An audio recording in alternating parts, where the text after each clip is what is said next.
نحمدہ ونسلم ونصلی علی رسولہ الکریم اما بعد۔ آج ہماری تیسری نشست ہے نماز جنازہ کے فوراً بعد اجتماعی دعا کے حوالے سے۔ پہلی اور دوسری نشست میں آپ کو تفصیل سے بتایا تھا کہ کن کن ائمہ فقہا نے نماز جنازہ کے فوراً بعد اجتماعی طور پر دعا مانگنے کو ممنوع لکھا ہے۔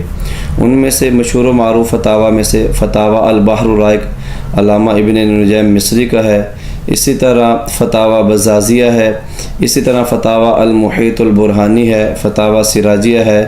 الجوہرۃ النیرہ جیسی جلیل القدر ائمہ فقہا کی کتب میں ائمہ فقہا نے اسے ممنوع لکھا ہے۔ آج کی ہماری جو تیسری نشست ہے یہ اس حوالے سے ہے کہ فریق مخالف یعنی جو نماز جنازہ کے فوراً بعد دعا کے جائز ہونے کے قائل ہیں، ان کے جو حوالے ہیں، ان کے جو دلائل ہیں، ان کے اوپر ہم تفصیل سے گفتگو کریں گے۔ سب سے پہلے اس کے جواز کے اوپر جو حدیث پیش کی جاتی ہے وہ یہ ہے، حضرت ابو ہریرہ رضی اللہ تعالی عنہ سے مروی ہے کہ اذا صلیتم علی المیت فاخلصوا له فی الدعاء، کہ جب تم میت کا نماز جنازہ پڑھنے لگو تو اخلاص کے ساتھ دعا مانگو۔ اب یہ جو حدیث ہے یہ ابن ماجہ کے اندر بھی موجود ہے، اور اسی طرح یہ حدیث سنن کبریٰ للبیہقی کے اندر بھی موجود ہے، مشکوٰۃ شریف کے اندر بھی یہ حدیث موجود ہے، دیگر کتب حدیث میں یہ حدیث موجود ہے۔ اب ہم جب تحقیق کے ساتھ اس کو دیکھتے ہیں کہ ائمہ فقہا نے اس کو کس عنوان کے تحت لکھا ہوا، سب سے پہلے ہم سنن ابن ماجہ، یہ میرے پاس سنن ابن ماجہ ہے،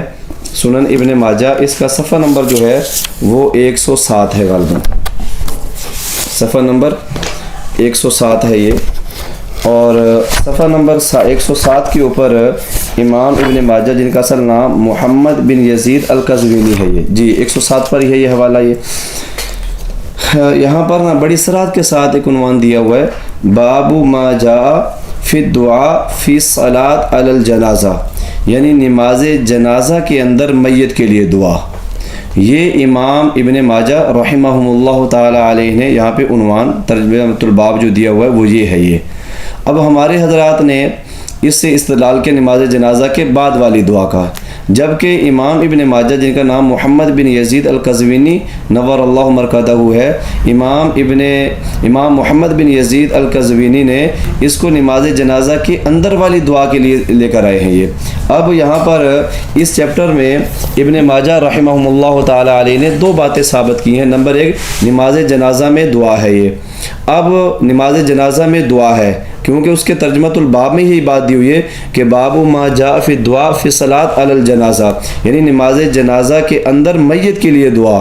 اب ایک تو بات یہ ثابت کی، نماز جنازہ جب آپ نے پڑھنا ہے تو نماز جنازہ کے اندر آپ نے دعا مانگنی ہے میت کے لیے۔ اب اس کے بعد کون سی دعا مانگنی ہے تو اس کے اوپر پھر ایک اور حدیث لے کر آئے، اور وہ یہ ہم جو عمومی طور پر جو دعا مانگتے ہیں، اللہم اغفر لحینا و میتنا و شاہدنا و غائبنا و صغیرنا، آخر تک یہ دعا اس کے اندر مذکور ہے۔ یہ تو امام ابن ماجہ رحمہم اللہ تعالی علیہ نے جس چیپٹر میں اس حدیث کو ذکر کیا ہے وہاں پر نماز جنازہ کے اندر والی دعا کے اندر اس کو لے کر آئے ہیں۔ یہ اب آپ نے دیکھا ہوگا کہ جو حضرات اس کو پیش کرتے ہیں وہ ترجمہ یہ کرتے ہیں، اذا صلیتم علی المیت، جب تم نماز جنازہ پڑھ چکے ہو۔ میرے بھائی پڑھ چکے ہو یہ اذا صلیتم کا معنی بنتا ہی نہیں ہے، کیونکہ صلیتم ماضی ہے اور اذا شرطیہ ہے، اذا شرطیہ جب ماضی پر داخل ہوتا ہے اس کو مستقبل کے معنی میں تبدیل کر دیتا ہے۔ یہ تو اب اس کا معنی یہ بنے گا، اذا صلیتم علی المیت، جب تم میت کی جنازہ پڑھنے لگو، جب تم میت کی نماز جنازہ پڑھنے لگو، یہ اس کا معنی بنتا ہے۔ یہ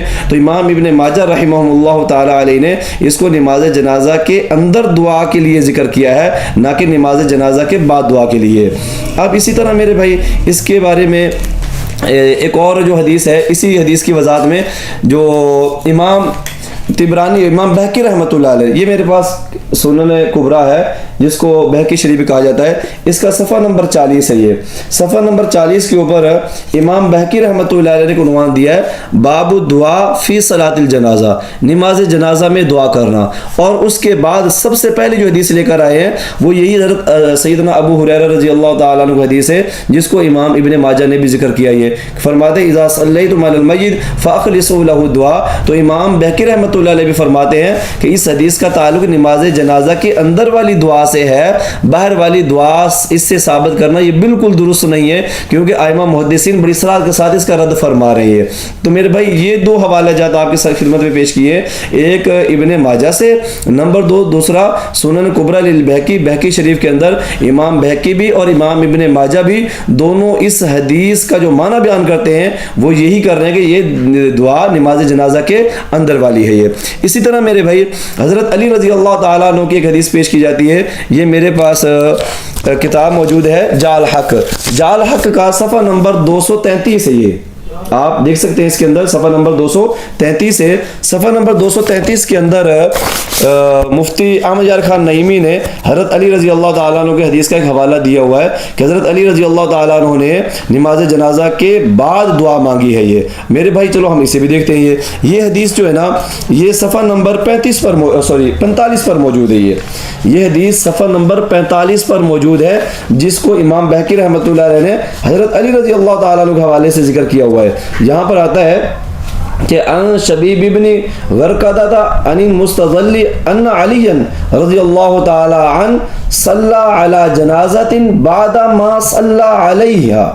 بعد ما صلی علیہا۔ اب دیکھیں یہاں پر ایک تو بددیانتی یہ کی کہ صلی کا معنی تبدیل کر دیا۔ حضرت علی رضی اللہ تعالیٰ عنہ کا یہاں پر جو امام بہقی جس حدیث کو لے کر آئے ہیں اس میں یہ ہے کہ حضرت علی رضی اللہ تعالیٰ عنہ نماز جنازہ کے بعد دعا نہیں مانگی، بلکہ یہ ہے کہ پہلے اس میت کا نماز جنازہ ہو چکا تھا، بعد میں حضرت علی رضی اللہ تعالیٰ عنہ نے دوبارہ سے نماز جنازہ پڑھا ہے۔ یہ تو یہاں پر دعا کا ذکر نہیں ہے، بلکہ یہاں پر امام بہقی جس کو لے کر آئے ہیں وہ دوبارہ حضرت علی رضی اللہ تعالیٰ عنہ کے جنازے پڑھنے کو ثابت کر رہی ہے۔ تو یہ بھی ایک بددیانتی کی ہے کہ حدیث نبی صلی اللہ علیہ وسلم کے معنی کو تبدیل کیا ہے اور یہ کہا کہ دیکھیے حضرت علی رضی اللہ تعالیٰ نے نماز جنازہ کے بعد دعا مانگی ہے۔ یہاں پر صراحت کے ساتھ موجود ہے صلی جنازتن بعد ما صلی علیہا، حضرت علی رضی اللہ تعالیٰ عنہ نے اس میت کے نماز جنازہ پڑھے جانے کے بعد پھر دوبارہ سے نماز جنازہ پڑھی ہے۔ تو لہٰذا یہ تعریف مانوی بھی کی ہوئی ہے اس حدیث علی رضی اللہ تعالیٰ عنہ کے حوالے سے کہ حضرت علی رضی اللہ تعالیٰ عنہ نے دوبارہ نماز جنازہ پڑھا ہے، دعا نہیں مانگی ہے۔ اسی طرح میرے بھائی ایک حدیث ہے وہ جال حق کے اندر بھی موجود ہے کہ حضرت عبداللہ بن ابی اوفا رضی اللہ تعالیٰ عنہ کے حوالے سے ذکر کی جاتی ہے، اور یہ حدیث کتاب الاذکار امام نووی کی ہے، اس کے اندر بھی موجود ہے صفحہ نمبر 156 کے اوپر۔ اور اسی طرح امام بہقی رحمۃ اللہ علیہ نے بھی سنن کبریٰ للبیہقی کے اندر اسے ذکر کیا صفحہ نمبر 43 کے اوپر۔ یہ ہم اسے دوبارہ سے بھی دیکھ لیتے ہیں، یہاں پر صفحہ نمبر 43 ہے میرے پاس، یہ بہقی شریف ہے صفحہ نمبر 43 ہے۔ یہاں پر جو حضرت عبداللہ بن ابی اوفا رضی اللہ تعالیٰ عنہ کا جو حوالہ دیا ہے حدیث کا کہ حضرت عبداللہ بن ابی اوفا رضی اللہ تعالیٰ عنہ نے نماز جنازہ کے بعد دعا مانگی، ذرا غور سے سنیے گا۔ یہ یہاں پر آتا ہے کہ ان عبداللہ ابن ابی اوفا قال ماتت ابنۃ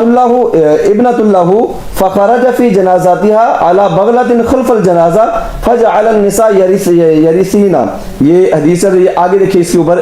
آخر میں جو جملہ آ رہا ہے قال ثم صلی علیہا فکبر اربعا فقام بعد تکبیرۃ الرابعۃ بقدر ما بین تکبیرتین یستغفر لها ویدعو۔ اب یہاں پر جو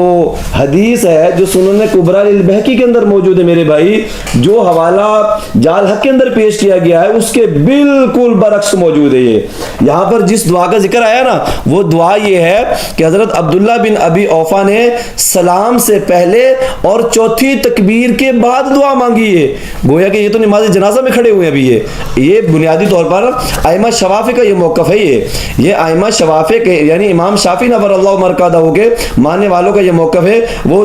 چوتھی تکبیر کے بعد اور سلام سے پہلے میت کے لیے دعا استغفار کرتے ہیں، ہم تیسری تکبیر کے بعد کرتے ہیں اور چوتھی تکبیر کے بعد سلام کرتے ہیں ہم۔ یہ تو اب دیکھیں یہاں پر حضرت عبداللہ بن ابی اوفا رضی اللہ تعالیٰ نے دعا مانگی ہے وہ چوتھی تکبیر کے بعد اور اسی طرح سلام سے پہلے ہے، یہ تو نماز جنازہ کے اندر ہے، نماز جنازہ کے بعد نہیں ہے۔ اسی طرح میرے بھائی یہ کتاب الاذکار ہے، کتاب الاذکار کے اندر ہے، یہ کتاب الاذکار امام نووی رحمۃ اللہ علیہ کی، اس کا صفحہ نمبر